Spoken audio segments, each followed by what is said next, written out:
포피의 손을 잡아요. 포피의 귀를 기울여요. 마음을 열고 포피와 친구 되면 당신의 눈이 되어 세상을 보여드려요.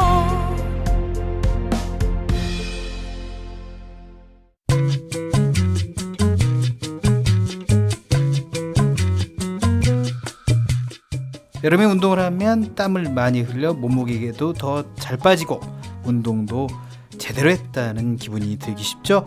하지만 이는 단순히 몸 안에 수분이 줄어든 것일 뿐 실제 살이 빠진 것과는 상관이 없다는데요. 미국의 한 방송사가 탈수를 막으면서 여름에 운동을 잘하는 방법 5가지를 소개했습니다.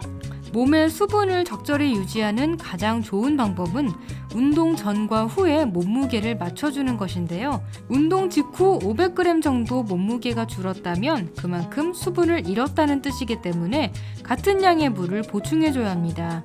또 운동 전에 물을 마시는 것도 꼭 필요한데요. 수분이 부족해 몸이 과열되면 더 많은 땀이 배출돼 탈수가 더 심해지기 때문에 몸의 온도를 적절히 유지하기 위해서는 운동 전에 물을 마셔둬야 합니다.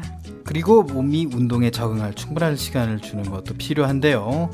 갑자기 더운 바깥에 나가서 심한 운동을 하기보다 첫 주에는 야외 운동을 10분 정도로 제한하고 다음 주에는 20분으로 늘리는 식으로 서서히 운동량을 증가시키는 것이 좋습니다. 또 여름에 면으로 된 운동복은 최악의 선택이라는데요. 면 운동복은 땀을 그대로 흡수해 축축한 채로 남아있기 때문에 몸에 열이 배출이 되지 않아 몸을 더 뜨겁게 만듭니다. 따라서 열과 땀을 효과적으로 배출해주는 기능성 운동복을 입는 게 바람직합니다. 마지막으로 여름에는 새벽에 운동하는 것이 좋다고 해요. 비교적 더위가 덜하고 시원한 새벽 공기가 운동하는 사람의 인내심을 증가시켜 운동 효과를 높이기 때문이라고 하네요. 여름에 운동 잘하는 방법 기억해 두셨다가 실천해 보시기 바라고요. 8월 30일 화요일 내 손을 잡아요. 출발합니다.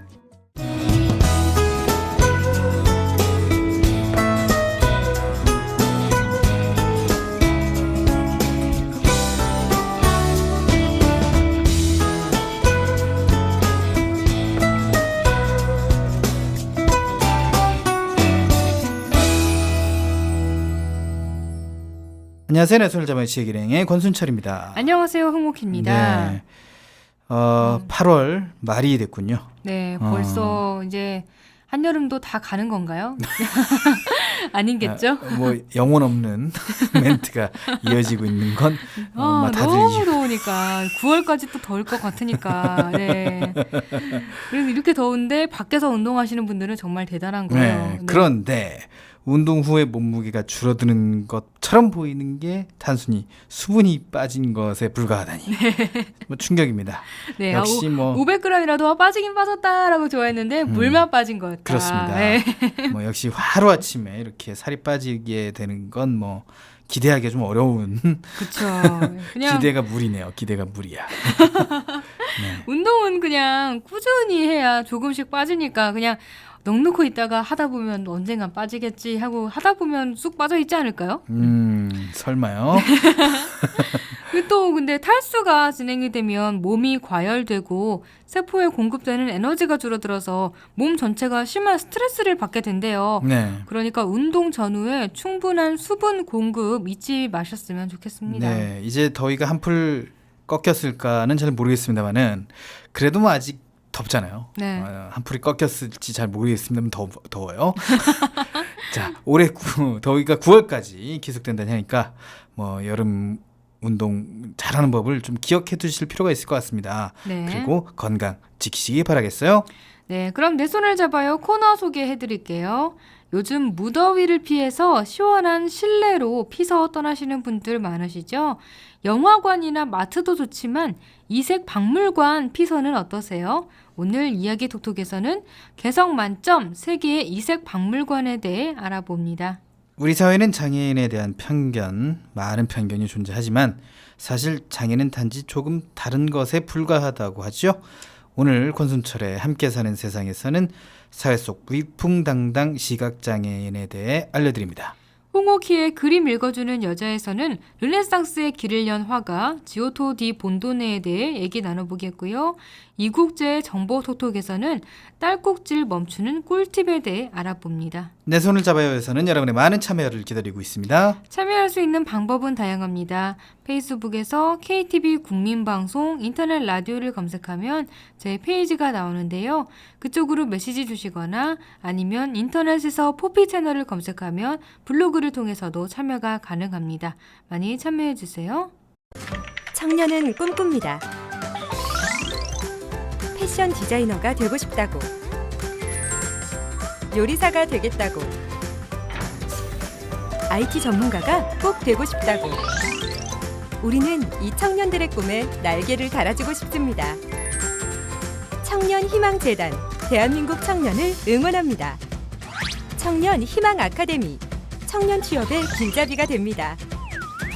여러분의 기부로 청년 희망을 응원해주세요.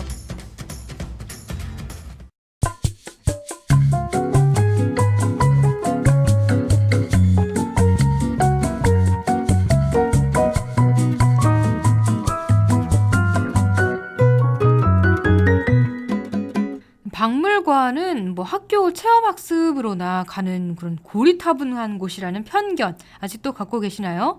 독특한 볼거리와 체험거리로 가득한 이색 박물관들이 가족 나들이나 커플 데이트 장소로 각광받고 있는데요.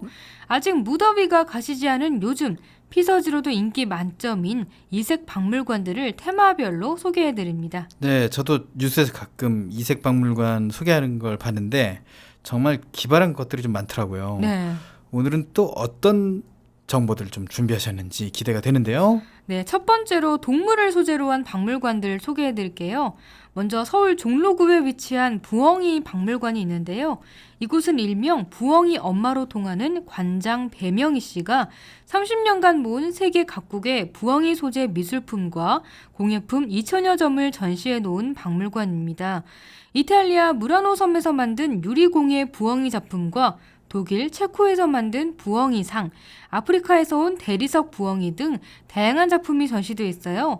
가정집을 개조한 앤티크한 카페 분위기에 관장인 부엉이 엄마는 이곳을 찾는 이들을 내 집을 찾는 손님처럼 맞아주며 커피나 차를 대접한다는데요. 디자인을 전공한 아들 둘째 부엉이 군은 박물관의 홈페이지 관리와 홍보를 맡고 있고요. 남편도 주말마다 부엉이 박물관을 지키는 등 가족들의 전폭적인 지지에 힘입어 색다르면서도 따뜻한 공간으로 자리 잡았다네요. 그렇군요. 네. 부엉이 엄마의 아들, 부엉이의 엄마, 부엉이 아빠까지. 예.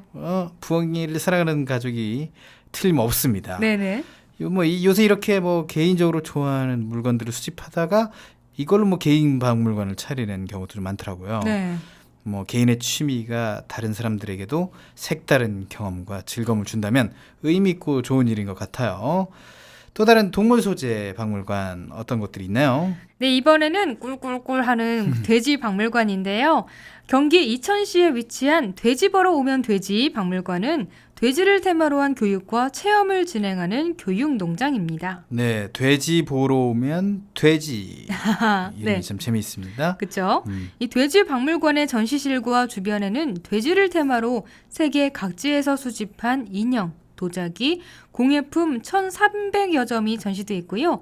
야외에는 돼지의 습성을 관찰할 수 있는 돼지 사파리도 마련되어 있습니다. 또 6마리의 돼지들이 펼치는 돼지 운동회 시간에는 이 돼지들이 사육사가 던진 공을 물어오거나 장애물을 피해 골대에 골을 넣는 축구 묘기를 선보이기도 하고요.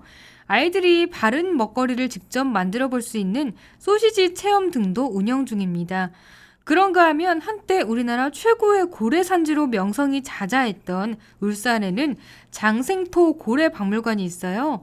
고래의 벌어진 입속으로 들어가는 형상의 전시관에는 실물 크기의 고래 골격과 각종 자료가 전시되어 있고요. 야외 전시장에는 1985년 포경 금지법 이후 방치된 마지막 포경선이 전시되어 있습니다. 이곳에 가면 포경선을 타고 장생포항을 떠나 대양을 누볐을 사람들의 마음이 조금이나마 상상이 된다고 하네요. 1985년 꽤 최근까지도 우리나라에서 고래잡이가 이루어졌다니 네, 그렇죠. 좀 신기하네요. 제가 태어나고 나서 한 5년 가까이 된 순간에 이런 일이 벌어졌는데 네. 자, 요새 이 울산 지역이 피서지로도 인기라던데 울산 가시는 분들은 고래박물관 한번 들러보시면 좋을 것 같습니다. 네, 다음은 문화예술을 소재로 한 박물관들 소개해 드릴게요. 모던하고 트렌디한 조각 작품에 관심이 많으신 분들은 강원도 속초의 조각미술관 바오지움에 가보시면 좋은데요. 바오지움은 강원도에서 바위를 뜻하는 바우와 뮤지엄의 합성어로 3,000평 규모의 땅에 강원도의 자연과 조각, 건축이 멋스럽게 어우러진 이색 조각 박물관입니다. 또 대관령 터널 공사 시 깨진 바위돌을 주워서 콘크리트와 혼합한 벽의 모습이 눈길을 사로잡고요. 자연과 어우러진 실내외 전시 코스가 평화로운 분위기를 연출해서 관람을 하다 보면 자연히 힐링 효과를 경험한다고 해요. 또 입장료에 커피 한 잔이 포함되어 있어서 전시 관람 후에 내부 카페에서 느긋하게 커피를 즐겨보시면 더욱 좋습니다. 네, 자연 속에 자리 잡은 조각 미술관이라 뭐 듣기만 해도 멋질 것 같네요. 네. 그리고 서울 중구에 위치한 그레뱅 뮤지엄은 133년의 역사를 지닌 프랑스의 밀랍 인형 박물관을 아시아 최초로 서울에 옮겨온 곳인데요. 김수현, 싸이, 이민호 등 한류 스타부터 박찬호, 박세리, 김연아 등 스포츠 스타와 존 레논, 마릴린 먼로, 탐 크루즈 등 해외 스타까지 다양한 유명 인사들의 밀랍 인형이 전시되어 있어서 스타들의 인형과 함께 인증샷을 찍으려는 국내외 팬들이 많이 몰리고 있다네요. 그렇군요. 요새는 말이죠. 어딜 가나 한류 스타들이 관광산업에 크게 기여하는 것 같다는 생각이 듭니다. 네네. 자, 이쯤에서 슬슬 먹거리 관련 박물관들은 없나 생각이 되는데 궁금해지는데요. 네, 안 그래도 모두들 기대하실 것 같아서 제가 준비해봤습니다. 네. 먼저 충주 탄금호에는 세계의 술 문화와 역사를 한자리에 모아놓은 술 박물관 리쿼리움이 있는데요. 커다란 오크통을 닮은 입구를 통해 박물관 내부로 들어가면 와인 역사 문화관, 오크통관, 맥주관, 증류주관, 전통주관, 동양주관 등 테마별 전시관에서 각종 술의 제조 과정과 역사, 문화를 한눈에 볼 수 있습니다. 6세 이하 어린이도 보호자만 동반하면 입장이 가능하고 발효 음식 만들기나 전통주의 주 원료인 누룩 만들기 등도 체험할 수 있고요. 어른들은 막걸리 빚기 체험, 나만의 와인과 칵테일 체험 등을 통해 입맛에 맞는 술을 직접 만들어보고 시음까지 할 수 있습니다. 그렇군요. 입맛에 맞는 술. 참 모든 그리고 종류의 술 다 있다니 술 좋아하시는 분들한테는 천국과도 같은 곳이겠어요. 네. 자, 그래도 운전하실 분들은 아무리 시음이 하고 싶어도 참으셔야 되겠습니다. 그렇죠. 음주운전은 절대 안 되고요. 네. 그리고 또 어떤 음식 박물관 있는지 알려주시죠. 네, 한국인이 가장 사랑하는 음식 중 하나인 짜장면을 주제로 한 박물관도 있습니다. 인천시 중구에 위치한 짜장면 박물관은 1908년 지어진 중국집 공화춘의 건물을 리모델링해서 전시 공간으로 탈바꿈한 곳이에요. 한국식 짜장면은 개항기 인천 차이나타운에서 탄생해서 보편화되면서 이제는 한국의 대표적인 음식으로 자리 잡았는데요.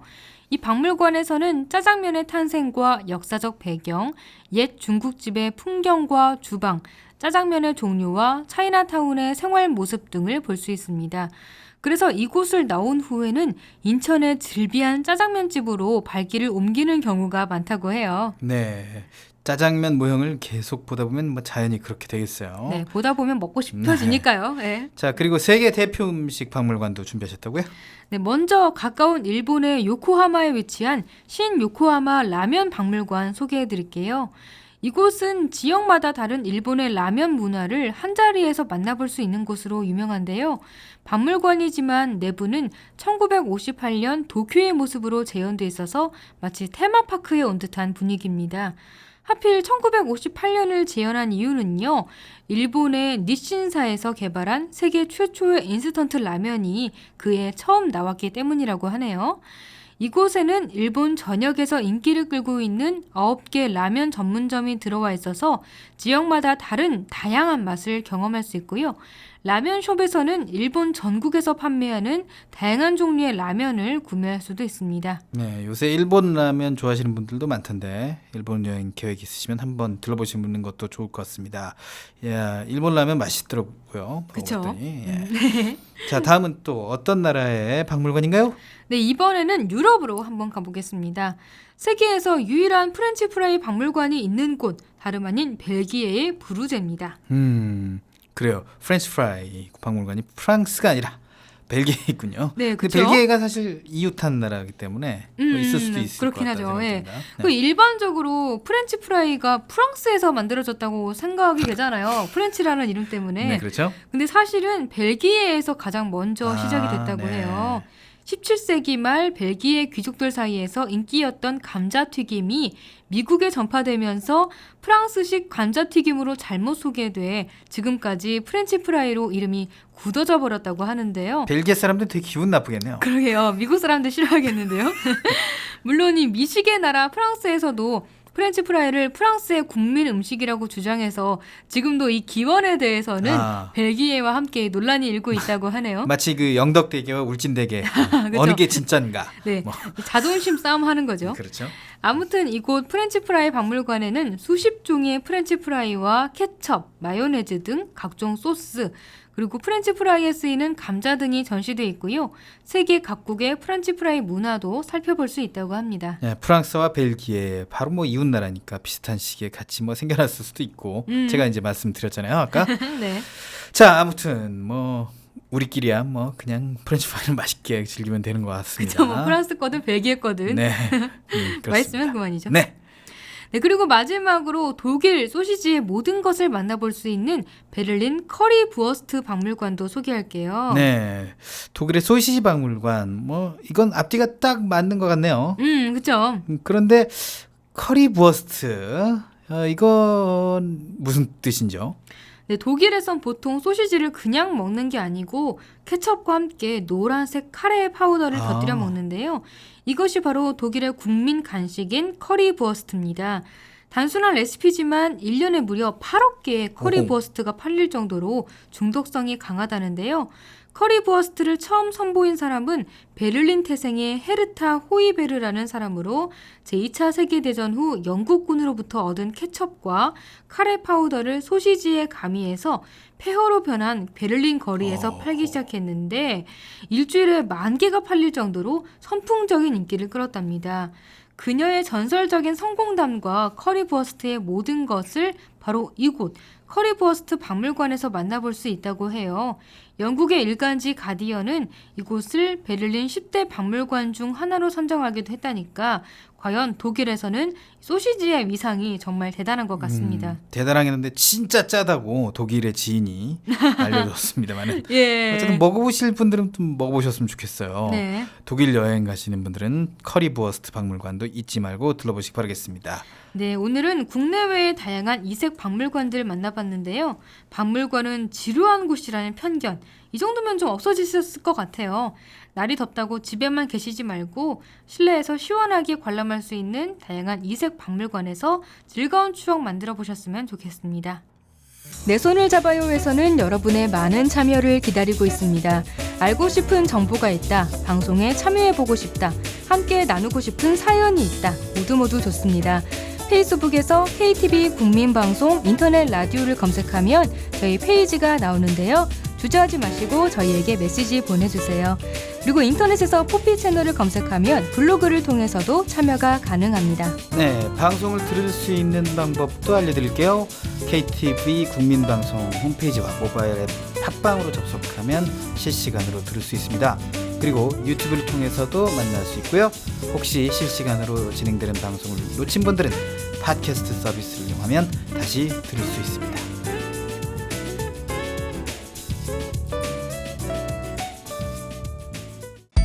매달 마지막 수요일 문화가 있는 날 우리 가족 매마수 요리법을 소개합니다. 우리 아빠 야근 한 스푼, 우리 엄마 살림 걱정 한 스푼, 우리 오빠 게으름 한 스푼, 모두 넣어 이렇게 섞으면 문화가 있는 날 특별 요리 완성! 온 가족이 모이면 문화를 무료 할인 관람할 수 있는 마법이 시작됩니다. 우리 가족 한 달을 즐겁게 만드는 하루. 문화가 있는 날.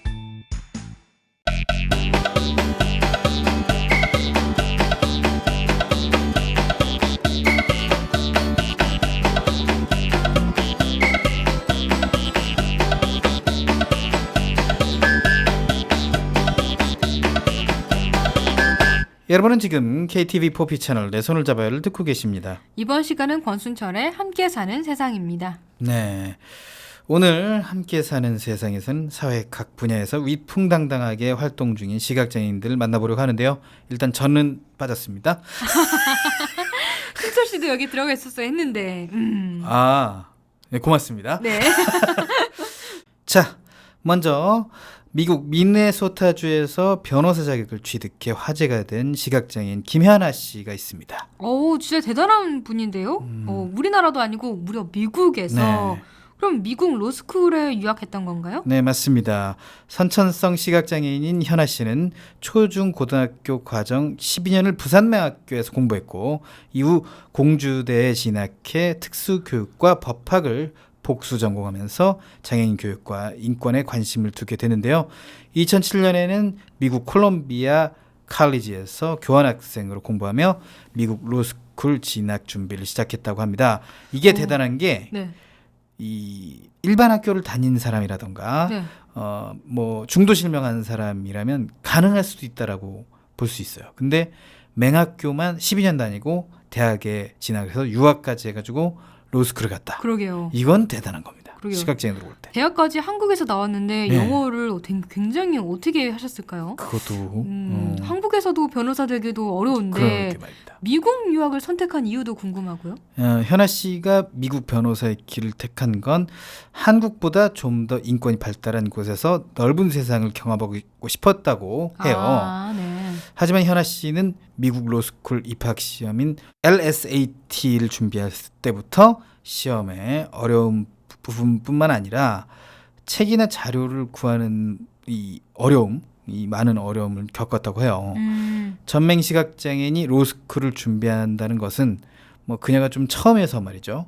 점자나 컴퓨터 파일로 제작된 관련 자료가 거의 존재하지 않았기 때문입니다.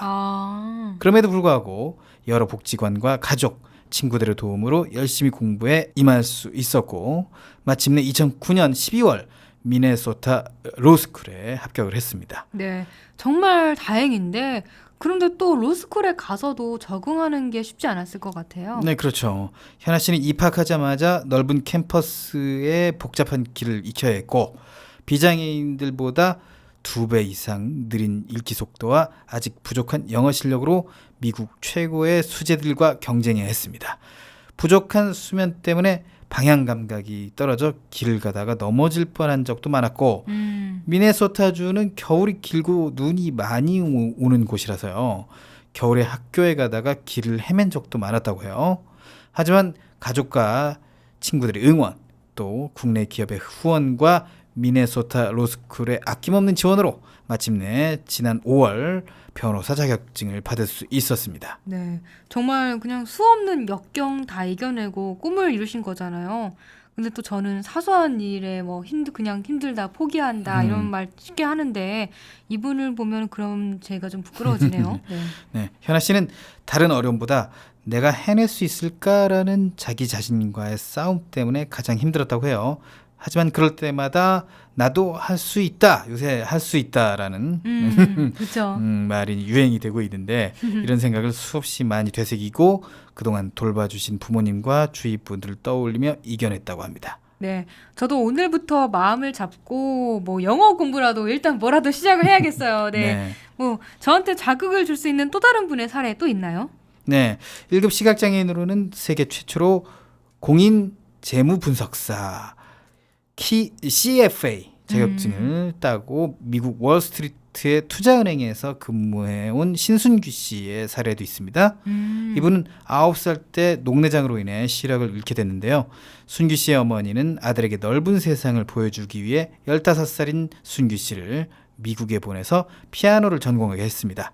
하지만 피아노에 소질이 없다고 생각한 순규 씨는 일반고로 옮겨서 공부에 열중했고 하버드대, 프린스턴대, 매사추세츠 공과대, 펜실베니아대에 동시에 합격을 했다고 합니다. 와. 뭐 이건 대단한 겁니다. 네, 그러게요. 뭐 와. 서울대, 연세대, 고려대 뭐 다 합격한 거랑 마찬가지 아닙니까? 그죠. 네. 이후 시각장애인 애널리스트가 없다는 말을 듣고 도전을 했다는 그는 2003년 CFA를 취득을 했고요. 그 후에 투자은행인 JP모건에 거쳐가지고 브라운 브라더스 해리먼에서 일하고 있습니다. 네, 회사도 정말 큰 회사 좋은 곳 들어갔네요. JP모건 유명하죠. 네. 얘기를 듣다 보니까 이분은 좀 뭐든지 잘하는 엄친아이지 않나 이런 생각이 들어요. 그런데 아무리 머리가 좋아도 이분도 노력을 했기 때문에 이 자리까지 올 수 있었겠죠. 네, 이분의 엄친아 이력을 또 하나 소개해드리겠습니다. 이분이 얼마 전에 자신의 인생 스토리를 담은 자작 에세이를 출간했다고 해요. 출판 간담회에서 순규 씨는 볼 수 있다는 건 큰 축복이지만 시력이 항상 도움이 되는 건 아니다. 눈이 주는 정보가 너무 많다 보니 이를 그르치는 경우도 많다. 장애인 성공 스토리를 자랑하려고 책을 쓴 게 아니라 눈에 보이는 화려한 삶 속에 파묻혀 인생에서 진짜 소중한 것을 잊지 말라는 점을 이야기하고 싶었다라고 출간 소감을 밝혔다고 하네요. 네, 정말 말씀하시는 것도 굉장히 예쁘게 말씀하시는 게 엄친아 같네요. 네. 아까 현아 씨도 그렇고 진짜 좀 존경스러운 마음이 드는데요. 또 예술 분야에서 두각을 드러내는 시각장애인 분들 많잖아요. 네, 맞습니다. 얼마 전에는 한국예술종합학교 졸업을 앞둔 시각장애인 타악기 연주자 전경호 씨가 생애 첫 독주회를 열어서 언론의 주목을 받았어요. 경호 씨는 미수가 망막증 때문에 태어날 때부터 앞이 보이지 않은 1급 시각장애인인데요. 원래는 클래식보다 가요를 즐겨 듣는 평범한 소년이었지만 한빛매학교 중학교 3학년 때 친구들을 따라 시작한 밴드부에서 드럼을 맡은 것이 그의 인생을 바꿨다고 합니다. 깊은 울림으로 전체 오케스트라 음악을 빛내는 타악기 소리에 매료된 경호 씨는 세계적인 교향악단에서 타악기를 연주하고 싶다는 꿈을 품고 여기저기 조언을 구했지만 현실은 쉽지 않았습니다. 오케스트라의 타악기 연주자는 자리를 옮겨 다니며 여러 악기를 연주해야 하는 데다 연주 타이밍이 중요해서 지휘자의 교감이 생명인데 시각장애인이고 늦게 음악을 시작한 그에게는 무리라는 의견이 많았다고 해요.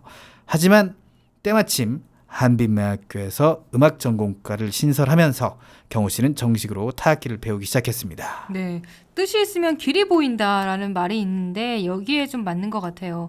그런데 악보 보는 것부터 시작해서 악기 배우는데도 어려움이 많았을 것 같아요. 네, 경호 씨가 처음 도전한 타악기는 가장 어렵다는 마림바였는데요. 라틴 아메리카 민속악기에서 발전한 마림바는 나무로 된 건반을 두드려 소리를 내는 악기로 건반이 크고 많은 데다가 건반 크기도 각각 달라서 처음에는 건반의 생김새나 위치를 파악하는 것도 어려웠다고 해요. 교사가 시범을 보이면 팔 모양을 만져보고 감을 익히고 점자 악보를 달달 외우는 것은 물론 하루 6시간에서 8시간 반복 연습으로 배운 것을 몸에 새겼다고 합니다. 체득이죠. 네네네. 재능에다가 또 성실함까지 갖췄으니까 최고의 예술 영재들이 간다는 한국예술종합학교 무난히 입학할 수 있었겠어요? 네, 2012년 한예종에 입학한 경호 씨는 4년간 프로나 다름없는 학생 연주자들과 함께 치열하게 연습하면서 보는 눈이 넓어진 것이 가장 좋다고 졸업소감을 밝혔네요. 그런데 경호 씨가 가장 좋아하고 롤 모델로 섬긴 타악기 연주자가 있어요. 이 이블린 글렌이라는 연주자인데요. 12세 때 청력을 완전히 잃고 몸에 전해지는 진동으로 악기를 연주하는 세계적 음악가라고 합니다. 이 맨발로 연주를 한대요. 맨발로. 그래야지 진동을 잘 느낄 수 있으니까. 그래서 네. 경호 씨와 좀 비슷한 길을 먼저 가셨던 분이네요. 네, 그렇군요. 그렇게 생각이 돼요. 뿐만 아니라 좋은 음악을 들려주기 때문에 경호 씨는 이분을 롤모델로 좀 삼았다고 해요. 네. 경호 씨 또한 시각장애인 타악기 연주자로서 새로운 길을 개척하면서 타악기의 매력과 아름다움을 널리 알리는 연주자가 되는 것이 목표라고 하네요. 네, 젊은 나이에 벌써 뚜렷한 목표를 갖고 있는 만큼 그 꿈을 꼭 이룰 수 있을 거라고 믿습니다. 그런데 시각장애인 음악가 분들은 많지만 시각장애인 미술가도 있을까요? 그럼요. 선천적 생명이라는 약점을 무려 흑백의 예술로 승화시킨 브라질 출신의 스트리트 아티스트 알렉스 세나도 그중 한 명입니다. 그는 얼마 전 경기 성남시의 아메이 미술관에서 열린 특별 기획전을 위해서 한국을 찾았는데요.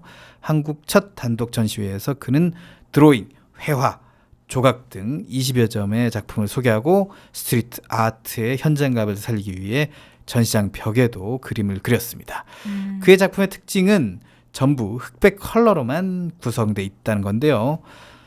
세나는 미술을 하는 데 있어 생명이 두렵지 않았냐는 질문에 예술은 누군가의 지시를 따르지 않고 나만의 길을 가는 것이라며 흑백으로 표현된 자신의 작품이 내 눈에 비친 세상의 모습이자 장애를 가진 나에 대한 편견을 동시에 보여준다고 말했다고 합니다. 네, 우리가 흔히 흑백 논리라는 말을 많이 하잖아요. 시각장애가 있다고 해서 미술을 하지 못할 것이라는 생각도 그냥 이런 흑백 논리의 일종이 아닌가 하는 생각이 듭니다. 네, 좋은 해석입니다. 자, 그런 편견을 극복하고 관객과 소통하기 위해서 그는 비록 녹색을 구별하지 못하지만 식물을 곳곳에 배치해서 전시회장을 정원처럼 꾸몄다고 하는데요. 관람객들은 식물을 통해 살아있음을 느끼고 그렇게 확산된 생명력은 세나에게도 전해져서 작품 세계를 확장시켜줄 것이라는 믿음 때문이었다고 합니다. 확실히 이 예술가적인 생각은 정말 남다르네요. 또 세계적인 아티스트니까 더 좋은 좀 창의적인 생각을 하시는 것 같아요. 또 더구나 남들과는 조금 다른 세상을 보는 분이니까요. 오히려 그런 점이 예술가로서 창의성을 확보하는데 중요한 역할을 하지 않았나 싶습니다. 네, 오늘은 사회 곳곳에서 활발하게 활동하는 시각장애인들을 소개해드렸는데요. 시각장애인이 할 수 있을까라는 편견을 버리면 더 다양한 분야로 진출하는 시각장애인들이 많아질 것이라고 믿습니다. 내 손을 잡아요에서는 여러분의 많은 참여를 기다리고 있습니다. 알고 싶은 정보가 있다, 방송에 참여해보고 싶다, 함께 나누고 싶은 사연이 있다, 모두 좋습니다. 페이스북에서 KTV 국민방송 인터넷 라디오를 검색하면 저희 페이지가 나오는데요. 주저하지 마시고 저희에게 메시지 보내주세요. 그리고 인터넷에서 포피 채널을 검색하면 블로그를 통해서도 참여가 가능합니다. 네, 방송을 들을 수 있는 방법도 알려드릴게요. KTV 국민방송 홈페이지와 모바일 앱 팟빵으로 접속하면 실시간으로 들을 수 있습니다. 그리고 유튜브를 통해서도 만날 수 있고요. 혹시 실시간으로 진행되는 방송을 놓친 분들은 팟캐스트 서비스를 이용하면 다시 들을 수 있습니다.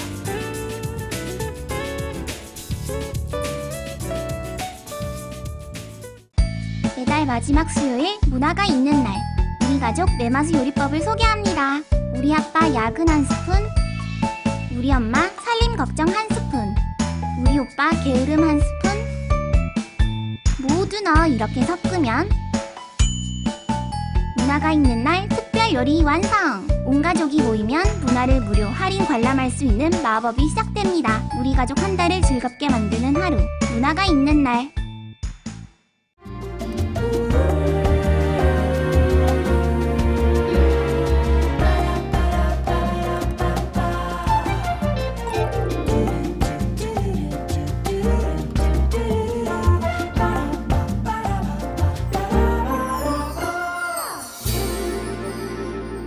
네, 이번엔 그림 읽어주는 여자 시간입니다. 오늘은 어떤 명화를 만나볼까요? 네, 오늘은 르네상스의 길을 연 화가 지오토 디 본도네에 대해 얘기 나눠볼게요. 네.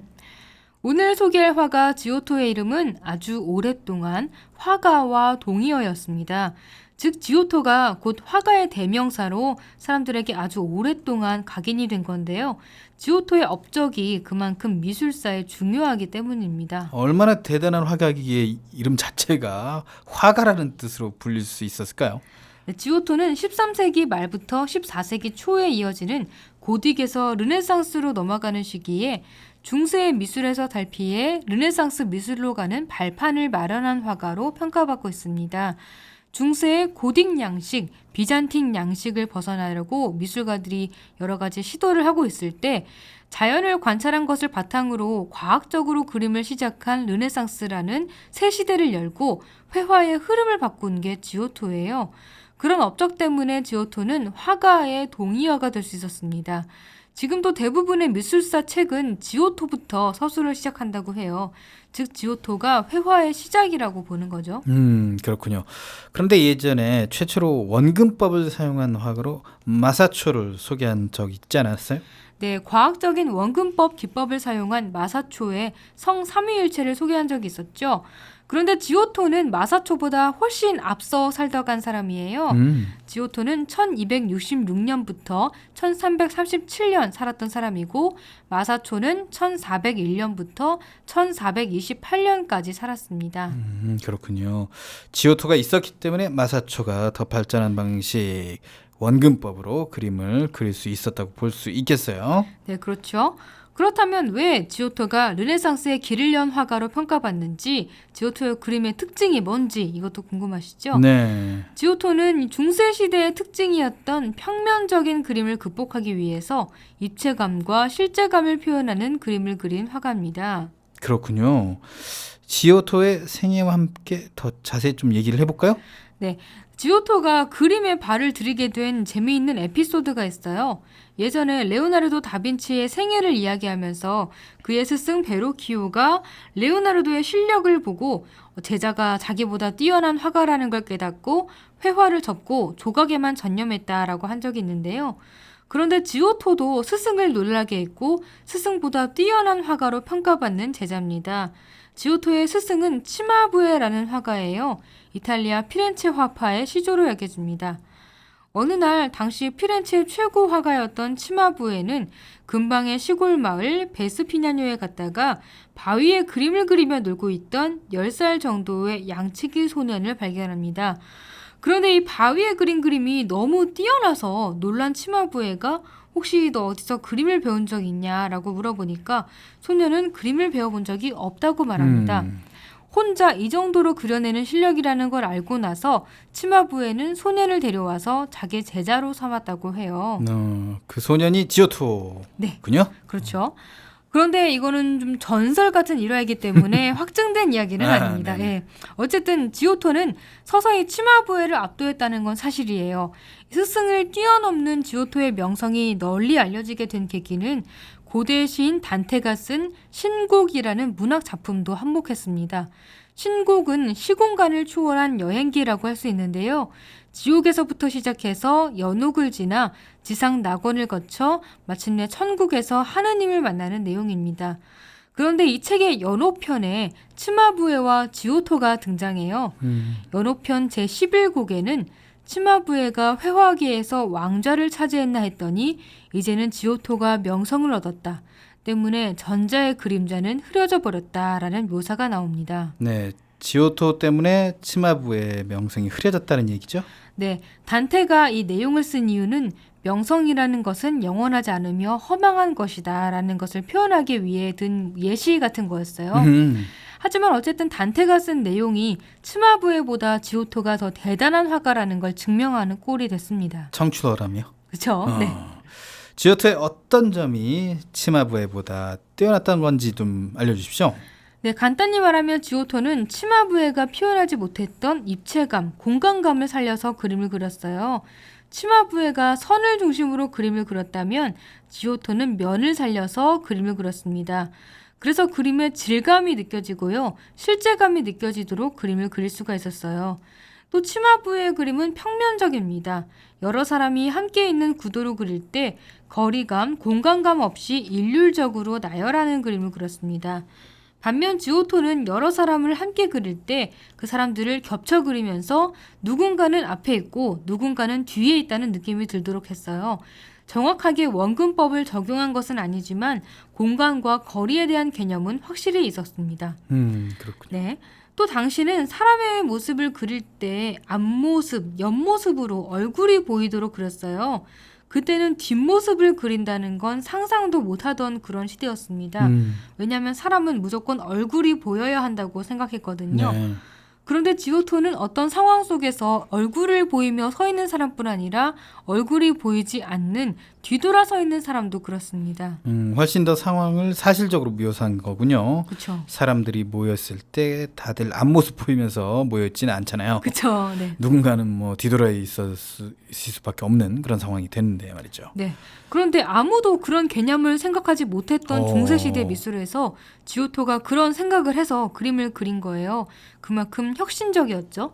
지금은 아무 생각 없이 그 뒷모습 그리는 게 뭐가 그렇게 대단해? 라고 생각할 수 있지만 그러니까. 당시로서는 굉장히 깨어있는 생각이었다는 거예요. 음.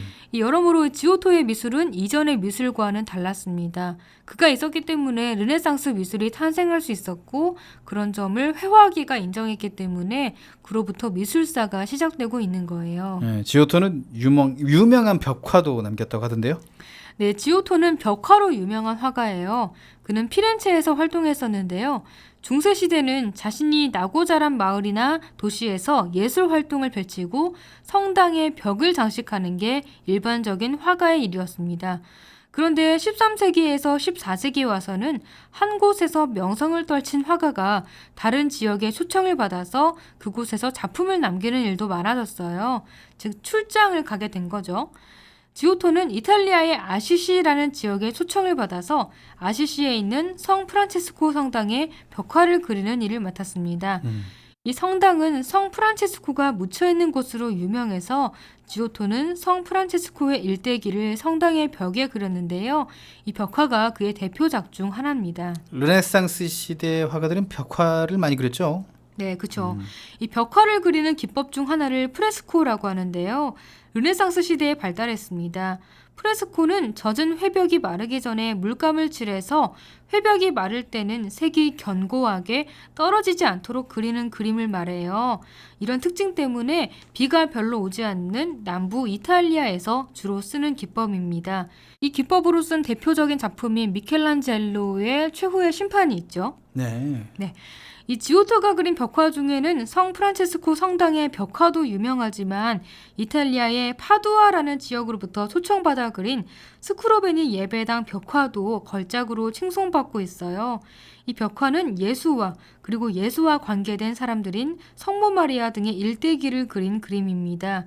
이 예배당 벽화 중에 에도라는 작품이 있어요. 지오토 작품 중 가장 유명한 작품이라고 볼 수 있는데요. 이거는 이따가 그림 해설로 작품 설명 자세히 해드릴게요. 네. 거기다가 지오토는 말이죠. 화가로서의 업적뿐 아니라 건축가이자 조각가로서도 또 대단한 업적을 남겼다고 들었어요. 네, 지오토는 화가이자 조각가 그리고 건축가이기도 했어요. 특히 건축가로서 지오토의 면모가 잘 드러난 작품이 피렌체에 있는 산타마리아 델 피오레 성당의 종탑입니다. 종탑의 완성을 보지 못하고 지오토는 사망했지만 지금도 남아있는 이 종탑은 두오모 성당과 함께 피렌체의 상징이 됐고 지오토의 위대함을 잘 보여주는 건축물이 됐습니다. 네, 자 그럼 이쯤에서 중세와 르네상스의 교두보가 된 지오토의 작품에 대한 설명을 들어볼까요? 지오토는 이탈리아 피렌체 출신 화가로 그의 스승은 치마부에로 알려져 있습니다. 그러나 치마부에가 구현하지 못한 공간감, 입체감을 살리는 회화로 중세 미술 양식에서 르네상스 미술로 향하는 교두보 역할을 했다는 평가를 받고 있습니다. 그런 점에서 그는 이탈리아 회화의 창시자로 여겨지며 미술사의 새 장을 연 화가이기도 합니다. 지오토의 위대함은 그의 스승 치마부에와의 그림을 비교해보면 더 잘 알 수 있습니다. 치마부에가 그린 십자가에 못 박힌 예수상을 보면 인류를 위해 십자가에 못 박힌 벌을 받은 죄 없는 예수의 슬픔이 표현되어 있습니다. 하지만 이 그림은 자세히 보면 인체 표현에 있어서 뭔가 이상하다는 느낌을 받게 됩니다. 지오토가 그린 십자가에 못 박힌 예수상은 치마부에가 그린 것보다 훨씬 사실적입니다. 그는 십자가에 매달렸을 때 자연스럽게 신체의 하중이 아래로 쏠리는 것을 표현했습니다. 중력을 고려하지 않은 치마부의 그림은 십자가에 매달린 것이 아니라 십자가에 붙은 것처럼 보입니다. 지오토는 공간감과 거리감도 인식하고 그림으로 표현한 화가입니다. 치마부에가 그린 성모자상 그림을 보면 의자에 앉아있는 성모 마리아와 그 주변에 선 천사들이 평면적으로 그려졌다는 걸 알 수 있습니다. 특히 천사들은 앞쪽에 있든 뒤쪽에 있든 크기의 변화 없이 일률적으로 나란히 그려졌습니다. 반면 지오토가 그린 성모 마리아는 무릎이 나와 있는 것처럼 보여 의자에 앉아 있는 느낌을 줍니다. 또 천사들을 나란히 그리지 않고 겹쳐 그려서 가까이 있는 천사와 멀리 있는 천사의 거리감을 표현했습니다. 지오토의 대표작은 성당의 벽화입니다. 그중 이탈리아 파도바에 있는 스크로베니 예배당 벽에 지오토의 걸작이 남아있습니다. 지오토는 이 예배당 벽에 예수의 일대기를 그렸습니다. 이 중에서 에도는 그리스도의 죽음을 애도하는 인물들을 그린 그림입니다. 대각선으로 이어지는 바위는 관객의 시선을 예수의 얼굴로 향하게 합니다. 예수를 둘러싼 인물들은 다양한 행동으로 격정적인 슬픔의 감정을 표현하고 있습니다. 이들 중에 뒷모습을 보인 채 앉아있는 이들이 있습니다. 얼굴이 보이지 않는 뒷모습을 그린다는 것은 중세 미술에서 거의 없는 혁신적인 시도였습니다. 지오토는 등을 보이고 앉은 인물을 통해 사람들이 예수를 진짜로 둘러싸고 있는 것처럼 만들었습니다. 때문에 관람자는 실제로 눈앞에서 애도의 장면을 보는 것 같은 느낌을 받게 됩니다. 특히 지오토는 바위 가운데쯤에서 두 팔을 펼치고 있는 인물을 그릴 때 펼친 팔 모양이 거리감이 느껴지도록 그렸습니다. 이처럼 대상의 크기가 보는 이로부터 멀어질수록 작아 보이게 표현하는 것을 단축법이라고 합니다. 붙잡히는 예수는 유다가 예수에게 입을 맞춤으로써 그를 잡으러 온 군인들에게 예수가 누구인지를 밝히는 그림입니다. 황금빛 망토를 두른 유다가 꼿꼿하고 준엄하게 서 있는 예수에게 입을 맞추고 있습니다.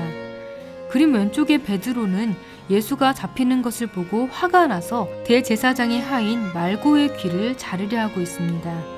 수많은 인물이 복잡하게 등장하는 이 그림에서도 지오토는 역시 거리감이 느껴지도록 가까이 있는 인물은 크게, 멀리 있는 인물은 작게 겹쳐 그렸습니다.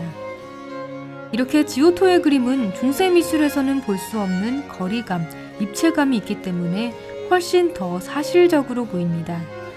그러나 지오토가 그린 인체 역시 해부학적으로 완전히 정확한 것은 아니었습니다. 또 어느 정도 공간감을 부여하긴 했지만 수학적이고 과학적으로 원근법을 사용한 것은 아닙니다. 이것은 후대의 미술가들에 의해서 더 체계적으로 발명됐고 그렇게 비로소 르네상스 미술이 꽃피울 수 있었습니다. 네, 왜 지오토가 르네상스 미술로 향하는 교두 역할을 했다고 하는지 알 것 같네요. 네, 완전히 정확한 것은 아니지만 분명 그가 혁신적인 시도를 했기 때문에 중세 미술에서 탈피해 이상적이고 완벽한 르네상스 미술이 완성될 수 있었습니다. 네, 오늘은 한편의 미술사 발전 과정을 보는 것 같은 느낌이네요. 미술사의 새 장을 연 화가 지오토의 작품에 대한 이야기를 들어봤습니다. 청취자 여러분도 듣고 싶은 작품이 있으시다면 페이스북 KTV 국민방송 인터넷 라디오 페이지나 저희 블로그에 남겨주시면 되니까요. 언제든지 그림 읽어주는 여자의 문을 두드려주시기 바랍니다.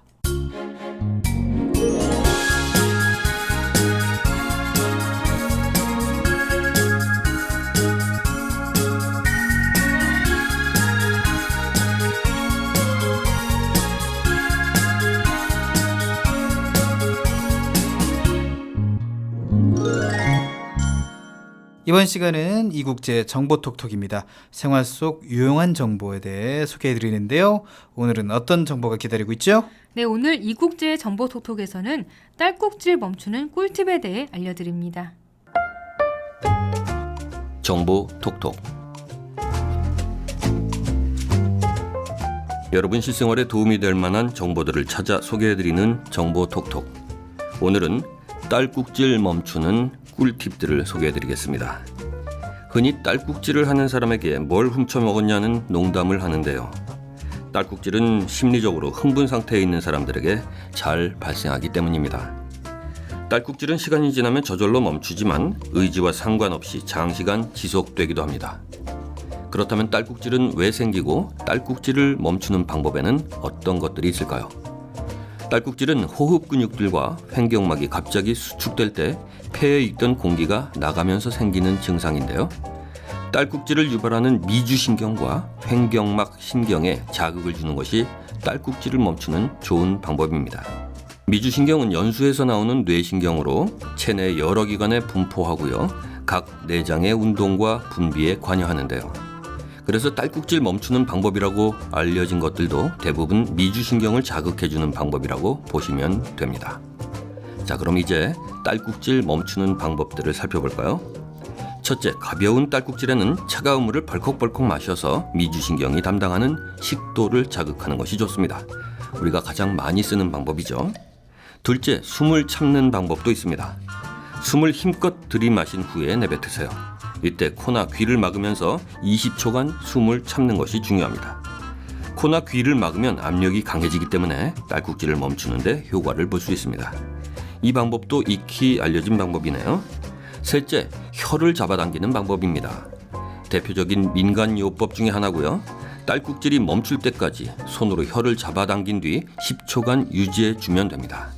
이 방법으로 딸꾹질이 멈추는 이유는 공기가 자연스레 들어와 딸꾹질의 원인인 경련을 막아줄 수 있기 때문이라고 합니다. 넷째, 설탕을 녹여 먹는 방법입니다. 설탕 한 스푼을 혀에 올려놓고 녹여 먹으면 갑작스러운 단맛으로 미주신경을 자극해서 딸꾹질이 멈춥니다. 설탕 외에도 식초나 꿀을 한 스푼 삼켜 먹는 방법도 즉각적인 효과를 볼 수 있다고 하는군요. 영국의 의학 학술지 뉴 잉글랜드 저널 오브 메디슨의 한 연구 결과에 따르면 최고 6주 동안 딸꾹질이 멈추지 않았던 20명에게 설탕 한 스푼을 입안에 넣고 꿀꺽 삼키게 했더니 이 중에 19명이 딸꾹질을 멈췄다고 하는군요. 연구 결과대로라면 놀라운 효과를 보이는 셈이니까 우리도 딸꾹질이 나올 때 해보자고요. 다섯째, 레몬을 입에 물고 있는 방법입니다. 신맛이 나는 레몬을 입에 물고 있으면 침샘이 자극돼서 심한 딸꾹질을 멎게 하는데 효과가 있습니다. 그래도 멈추지 않을 경우에는 레몬즙을 입안에 가득 마시는 것도 좋다고 하는군요. 여섯째, 허리를 직각으로 구부리는 방법입니다. 90도로 허리를 구부린 채 물을 천천히 마시면 식도의 경련이 완화돼서 딸꾹질을 멈추는데 효과적이라고 하는군요. 이때 가급적이면 찬물보다는 따뜻한 물을 마시는 게 큰 도움이 된답니다. 일곱째, 무릎을 가슴 안으로 끌어당기는 방법입니다. 무릎을 가슴 쪽으로 끌어당겨 앉는 것도 딸꾹질 완화에 좋습니다. 가슴에 무릎을 대고 위장을 압박하면 부드럽게 공기가 빠져나가면서 딸꾹질을 멈추게 되는 거죠. 이외에도 귀를 잡아당기거나 가글을 하는 것도 효과적이라고 합니다. 또 눈 주변에 미주신경이 많이 분포하기 때문에 눈을 손바닥으로 꾹 눌러주는 것도 괜찮다고 하는군요. 목젖을 건드려서 구역질을 유발하는 것도 한 가지 방법이라고 합니다. 그리고 또 이런 꿀팁을 소개한 자료도 있네요. 화면에 그림을 보시면 이해가 빠를 거예요. 손가락과 손바닥으로 인중, 쇄골뼈 사이, 손목 중앙, 아랫배 중앙을 차례로 30초씩 눌러주면 딸꾹질이 감쪽같이 멈춘다고 합니다. 혹시 심한 딸꾹질이 멈추지 않을 때는 이 방법을 써보세요. 먼저 손가락으로 인중을 누릅니다. 숨을 참고 입술이 움푹 팬 인중에 손가락을 대고 30초간 지그시 눌러주세요. 이어서 손가락으로 쇄골뼈 사이를 누릅니다. 양쪽 쇄골이 만나는 정중앙 움푹 들어간 곳에 손가락을 대고 30초간 기다려주면 됩니다. 그 다음 손목 중앙을 누릅니다. 주먹을 꽉 쥐면 두 개의 힘줄이 튀어나오는데 그 사이를 타고 손목에서 엄지손가락 3마디 정도 내려온 곳을 지그시 30초간 누르면 됩니다. 끝으로 아랫배 중앙을 누릅니다. 바닥에 누운 자세에서 배꼽과 치골뼈 사이 부위를 손바닥으로 가만히 30초간 누르면 됩니다. 이 방법들을 하나하나 하는 중에 어느 틈에 딸꾹질이 멈추게 된다는군요. 네, 정보 톡톡 오늘은 딸꾹질을 멈추게 하는 여러 가지 방법들을 소개해드렸습니다. 딸꾹질이 잘 안 멈춰서 낭패를 겪을 때 잘 활용해서 도움이 되길 바랍니다. 일시적으로 생기는 딸꾹질은 말씀드린 방법들로 대부분 멈추는데요. 그러나 딸꾹질이 멈추지 않고 계속된다면 중추신경계나 횡격막 등 몸에 이상이 생긴 것일 수도 있으니까 병원을 찾아서 검진 받아보길 권합니다.